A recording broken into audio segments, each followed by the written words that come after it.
guys, so nandito tayo ngayon sa ating first stop, ang Uma Verde Eco Nature Farm. So, ayun, ito yung first stop natin dito sa tatlong pupuntahan natin for today. And ang Uma Verde Eco Nature Farm ay isa sa Candelaria, Quezon. So, tara! Una nating pinuntahan ay ang Uma Verde Eco Nature Farm sa Candelaria, Quezon. Ang farm na ito ay nabibilang sa mga LSA or Learning Site for Agriculture. Bukod dito, sila din ay TESTA Accredited Center. Nagsimula ang aming araw sa pakikipanayam kay Engineer Edel Ramos, ang farm owner. Binahagi niya sa amin ang kanyang karanasan sa farming at kung paano sila nagsimula nito. Aniya ay gusto niyang maipakita sa mga consumers kung paano nila pinoproduce ang pagkain, paano sila nagpapalaki ng mga hayop, na makita ng mga consumer na organic ang pag-aalaga nila sa mga ito. Ginagamit nila ang dumi ng rabbit at bayo ng mga saging para sa kanilang vermiculture.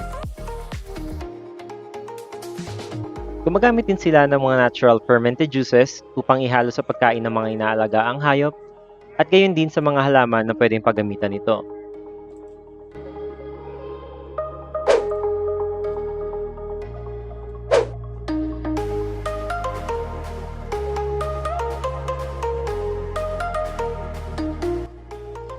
Isa sa mga pangunahing produkto ng Uma Verde Eco Nature Farm ay ang pagpapalaki ng mga baboy at manok gamit ang organikong pamamaraan.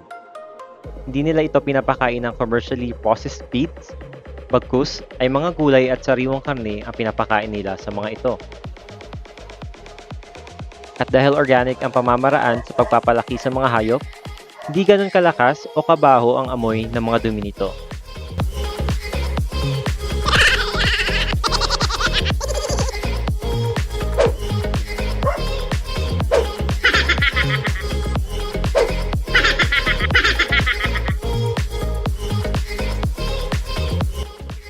Nag-o-offer din ang Uma Verde ng farm tours kung saan maaari ninyong maranasang mapakain ang mga alagang hayop at maaari din nila kayong mabigyan ng tips sa pagsisimula sa pagtatanim.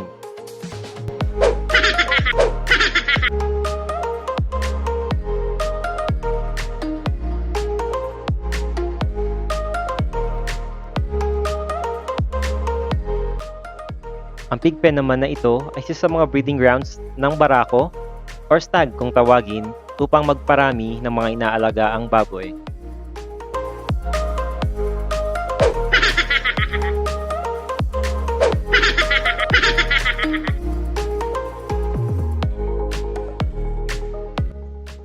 May mga produkto rin ng Uma Verde Eco Nature Farm na maaari ninyong mabili upang magamit sa inyong pagsisimula sa pagtatanim o backyard farming.